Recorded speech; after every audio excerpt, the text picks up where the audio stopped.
Dijimos, teníamos a nuestro invitado. Bueno, un fuerte aplauso para Fernando ¡Vamos! Marino, por favor. Bienvenido, Un Fer. placer. Gracias. Gracias. Un placer Gracias a que ustedes. hayas estado acá. Gracias, ¿Te gracias por la definimos como invitación. deportista? Sí, claro. Obvio. Sí. Sí, sí. Sí. Sí, es lo más lindo de mi vida. El deporte, digamos. Sí, es la mejor forma de definirme. Vamos a contarle a la gente que precisamente Fernando hoy se dedica a correr maratones, ha corrido maratones en todos los continentes, tiene una mención por esto.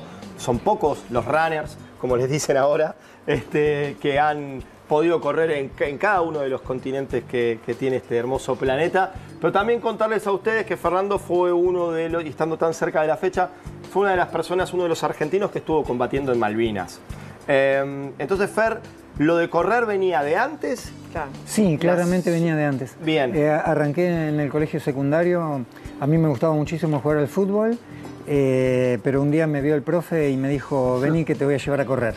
Porque Acá, te ponían solo de 9, corría. pero decía que pará. Con la mío- pelota bien que le pegaba al arco y la tiraba allá. Pero Sí, lo tal cual. corría todo. Corría, era un 5 corredor, digamos. Pero me vio más pasta para corredor y bueno, a partir de ahí empecé a correr para mi colegio en ese momento. Sí. Luego a lo largo de mi vida tuve distintos vaivenes con el correr, pero nunca lo dejé. ¿Siempre largas distancias? Sí, aunque ahora también me gusta un poco la pista, que también tiene un atractivo muy particular. Así que a veces hago alguna competencia de pista también. Y previo, Fer, previo a Malvinas, ¿estabas compitiendo? ¿Lo hacías por hobby? ¿Cómo? No, porque yo estaba saliendo de mi colegio secundario Sí. cuando me tocó el servicio militar. Sí. Así que corría así para mi colegio en los Claro. torneos intercolegiales, pero solo eso. Luego, con el paso del tiempo, bueno, como te decía, tuve mis vaivenes cuando estaba en la universidad y luego ya me empecé a enfocar más con un profesor, luego con estudios médicos, con controles, más organizado. profesional, Sí, claro. sí. No sé si profesional, pero sí cumpliendo, haciendo todos los deberes, digamos. Claro. Tal cual. Y bueno, y uno se va entusiasmando porque va obteniendo marcas, va logrando objetivos, entonces se va perfeccionando. ¿Qué es correr por la paz? Bueno, mira, estuve hace poquito en el Aconcagua con Julián Weich, que cuando ¿estuviste estábamos también con ese subiendo... grupo de chicos? Sí. Sí, claro. Cuando estaba subiendo me dice, vos tenés que dejar de ser un veterano de guerra para pasar a ser un veterano de paz. Porque a nosotros como ¿Quién te excombatientes... dijo eso? Julián. El propio Julián. Sí, Julián me dijo, tenés que cambiar tu mentalidad. Y le digo, estoy en ese camino porque en realidad para mí el deporte es una gran herramienta para muchas cosas. De hecho, para brindar un homenaje a mis compañeros caídos en la guerra también lo ha sido el deporte. Yo siempre digo que el deporte es una gran herramienta para distintas cosas que uno puede lograr y también es para llevar un mensaje de paz. Cuando nosotros estamos corriendo en un maratón, para mí el que va al lado no es un competidor, sino que es un compañero. Muchas veces, muchas experiencias tengo de tirar juntos, de alentarnos juntos, de avanzar Es juntos. un colega. Sí. Tal cual. Y si vos te pones a ver en las llegadas de los maratones, vas a ver muchas veces, muchos casos de gente que llega y sin conocerse se da un abrazo, se da un gran abrazo al arribar a la meta porque quizás lo logró con la ayuda del compañero.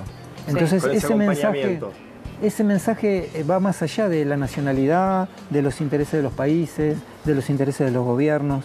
Por eso yo siempre digo que el deportista que está más allá de todo eso puede establecer un contacto con el otro corredor que no es un enemigo, ni mucho menos, ni siquiera un adversario, Ni te un diría. competidor adversario, tal Sí. cual. Es un compañero que está corriendo par. con vos para lograr una misma meta. Y en esa vamos juntos.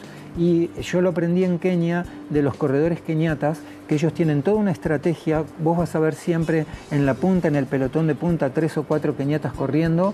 Y el trabajo en equipo que hacen ellos cuando están corriendo un maratón es fundamental para que uno de ellos logre el objetivo de ganar. Básicamente que es de hablarse. De todo.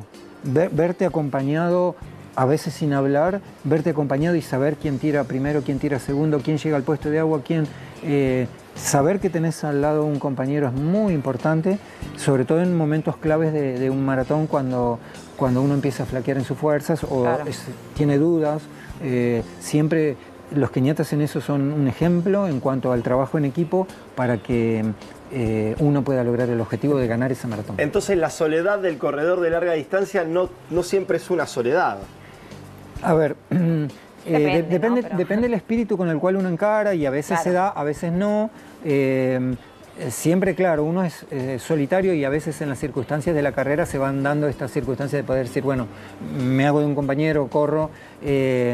Hay ejemplos de que está planificado el trabajo en equipo, que ya no es una soledad, sino que saben perfectamente a cuánto tienen que correr, quién marca el paso, quién es la liebre, quién abandona en un momento determinado para que el otro siga. Está muy estudiado eso a nivel profesional y, como te decía, los keniatas en ese sentido trabajan muy bien en equipo. En el recorrido a lo largo de los 7 continentes, ¿cuál fue el que más te gustó y cuál fue el que más aprendiste quizás del running? El que más me gustó sin dudas es Boston.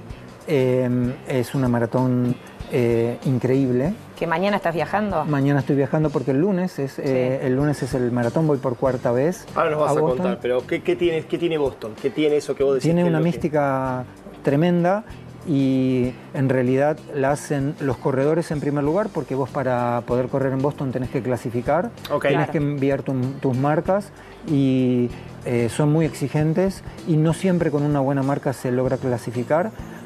Así que vos sabés en el lugar de la largada que quienes te rodean son muy buenos corredores.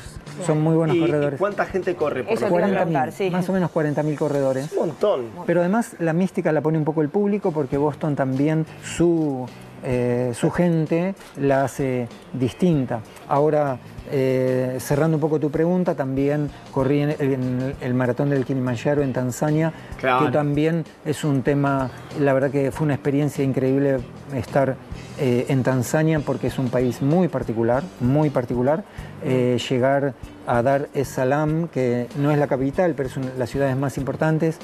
Es un tema. ¿Por qué? Pero contanos mínimamente.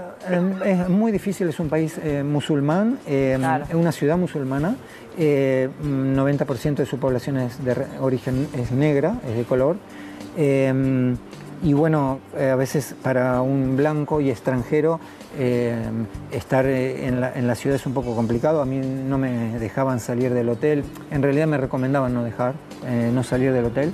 Luego desde ahí se viaja a Moshi, que es la ciudad que está a los pies del Kilimanjaro, y ahí ya es otro espíritu, porque en realidad hay muchos europeos que van a escalar el Kilimanjaro, es otro espíritu, pero realmente... un lugar un poquito hostil. Sí. Te hago una pregunta de eso, con el tema de los musulmanes. En cuanto a las mujeres, ¿las dejan correr en shorts, mostrando por qué? También hay lugares donde no siempre te lo permiten. No, por supuesto. Les permiten correr, pero obviamente son muy estrictos con la vestimenta. Claro. Y además, a ver, yo no pude percibir demasiado, pero entiendo que les resulta extremadamente difícil llegar a la largada de una maratón de esa naturaleza. Como mujer, porque el solo hecho de condición de ser mujer. O sea, para llegar hasta la largada, desde que bajó del avión hasta que llegó hasta acá, si a vos te decían escondete en el hotel, a ellas poco más que la tenían una caja fuerte. Sí, no, pero y además les resulta extremadamente difícil llegar a la línea de la largada en esto, que para llegar vos tenés que tener un tiempo de entrenamiento, tiempo para entrenar, una preparación, y para las mujeres de allí no es fácil. Claro. ¿Qué es la campera que tenés puesta? Veo que tenés una campera con la bandera de Argentina, con la imagen de las Malvinas, con un lobo. Sí, claro. Creo que es un lobo del otro lado. Es una agrupación que yo formé hace mucho tiempo, que se llama Coyotes de Malvinas. El tema del coyote tiene mucho significado para nosotros los excombatientes, porque en realidad no es el coyote común que estamos habituados a ver, sino que es el guará. El guará o coyote de Malvinas era un animal como un perro doméstico que fue llevado por el gaucho Rivero y los argentinos que estuvieron en las islas antes de que los ingleses colonizaran las islas. Y para nosotros es muy representativo el guará, porque cuando llegaron los ingleses en el año 1833 pensaron que era un animal hostil y lo exterminaron de las islas, creyendo que iban a dañar sus ovejas, sus rebaños. Y en realidad era un animal sumamente doméstico, era un perro amigo del gaucho. Fer, te pongo un pequeño punto y aparte ya seguimos contigo. Hay muchísimo también para hablar con vos, y una de las cosas que nos interesan y mucho es, nos contabas lo de la maratón de Boston. Vos aparte estuviste la vez del atentado de esa maratón. En el año 2013. Contanos un poquito. Era mi segunda experiencia en Boston en el 2013, y la verdad que fue una experiencia muy traumática, porque nadie lo esperaba. Como les decía hoy, es para mí y para todos los corredores es el maratón más importante del mundo, mucho más que Nueva York o que otras que por ahí tienen más prensa, y corren 40.000 corredores, y que ocurriera algo similar fue tremendo para todos. Por supuesto que también para la ciudad de Boston. Yo tuve una gran suerte que fue que cuando explotó la bomba, que estuvo colocada en las gradas que hay sobre la llegada, la línea de meta. Eso te iba a preguntar, cerca del final de la maratón. Exacto, estaba ahí, ponen gradas antes de la línea de meta. ¿Eso fue una bomba con clavos? Sí, fue una bomba casera que estaba puesta abajo de las gradas. Sí. Yo tuve mucha suerte y ya había pasado la línea de meta cuando explotó. En ese viaje había ido con mis hijos, que los había llevado para que conocieran Boston, y tuve mucha suerte de poder encontrarme con ellos luego de la línea de meta, que hay una zona de recreación, y de reencuentro familiar también. Claro. Y bueno, estábamos ahí disfrutando del día, que era un día maravilloso, y todo el clima festivo que hay en una maratón, y sobre todo luego de la línea de meta, que hay todo un clima festivo, y de repente por toda la música y el bullicio no habíamos escuchado la bomba, pero empezamos a ver corridas. Sí, algo no estaba bien. Helicópteros, sirenas, ambulancias, y bueno, yo los agarré de la mano y les dije, vamos a irnos al hotel. Yo estaba en un hotel cercano a la zona de llegada, porque algo malo está pasando. Por supuesto que cuando llegamos al hotel pusimos la televisión y obviamente estaba la noticia. Los que verdaderamente la pasaron muy mal fueron los corredores que venían corriendo. Exacto. Porque faltando unos 300 metros para la meta se hizo un cordón del ejército y de la policía, y ellos venían llegando, y obviamente una sorpresa tremenda, porque en un maratón de esa naturaleza nadie espera que de repente se encuentren con un corte de esa naturaleza, y obviamente no había información. No entendían qué pasaba. Absolutamente nada, fuera de la lógica total. Tenían sus familiares del otro lado de la meta, por lo cual no sabían, y había... Claro, se generó un caos feo. Sí. Tremendo. Fer, ¿qué te dio haber vivido la experiencia de Malvinas que sacaste de positivo para esta actividad tan linda que vos hacés, que es correr? En realidad no solo para esta actividad, me dio mucho para toda mi vida. ¿No? Nosotros hablamos mucho de resiliencia en nuestros ámbitos, que es la capacidad que tiene todo ser humano de sobreponerse a una prueba extrema, a una contingencia de su vida. No solo sobreponerse, sino además salir fortalecido de ella. Claro. A mí me tocó Malvinas, pero cada persona tiene su propia Malvinas, ¿no es cierto? Cada uno es la vida que nos presenta tremendas circunstancias. Le pasó a Batistuta, por ejemplo, con su salud, que recién veíamos, y que él tiene, como también tantos deportistas que tienen contingencias. En realidad me dio esta capacidad. Tenemos muchas herramientas como ser humano a las cuales recurrir para poder sobreponernos a esas contingencias de la vida. Así como la vida nos presenta pruebas, también nos da las herramientas para que nosotros las podamos pasar, todos a cualquier nivel. Está en nosotros poder tomarlas. No es fácil, para los excombatientes es muy difícil. Vos sabés que hoy tenemos más muertos en la posguerra por suicidios que muertos en combate durante la guerra. Nosotros siempre decimos que la posguerra es más dura que la guerra misma, porque de hecho la posguerra no termina. Claro. La guerra tiene una duración, para nosotros fue 74 días en las islas, pero la posguerra no termina. Por eso ya eso te marca la dureza que tiene. Y lo demostramos con los números porque, como te decía, tenemos más de 700 suicidados en la posguerra, que es más que los muertos en el propio combate. ¿Y te ha ayudado a correr a vos? Sí, a correr también, porque... Digo, no, me refiero si correr te ha ayudado a superarlo. Bueno, a superar, o al revés, ¿no? O sea, al principio te pregunté de Malvinas, ¿qué sacaste para lo otro? Y ahora todo lo contrario, ¿no? ¿Qué te aporta esto de correr para seguir para seguir adelante? Que es un lugar de escape o no, pero sí me refiero a... Bueno, tengo un sentido, tengo un objetivo, esto es lo que quiero hacer.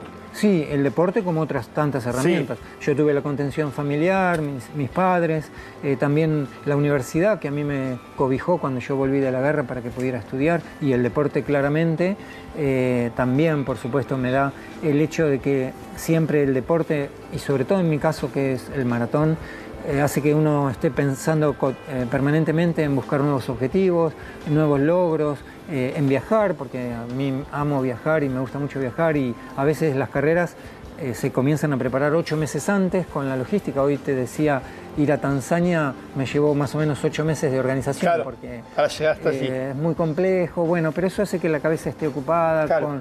con sueños, ¿no? Como cualquier deportista, digamos, Totalmente, que tiene objetivos, se pone por delante metas, sueños, y por supuesto tiene que entrenar para poder conseguirlo, ¿no? Eso también nos tiene ocupados en ese tema. Fer, la verdad, súper interesante, sí. me Ay, rompo las manos, gracias. loco. Súper interesante, me parece. No, No y aparte, solamente la manera de hablar que tiene. y podríamos hablar Horas. 10 horas más. está Súper claro, interesante, ¿no? de verdad. Bueno, la mejor de las suertes en Boston. Gracias. Me voy Ahí a yendo meterle la mañana. mejor marca. Mañana y ya partimos y el lunes, porque allí es feriado, el lunes es el día que hacen la carrera, así que esperamos que salga todo Bueno, bien. esperemos ver, siempre llegan imágenes, es una maratón que Así recorre es. todo el planeta, que podamos ver alguna imagen tuya saludando con algún distintivo argentino. Y lo vamos a volver a invitar, Sí, ya le sí, decimos sí, porque sí. va a ser un placer. Ahora sí, tenerte amigos, acá. vamos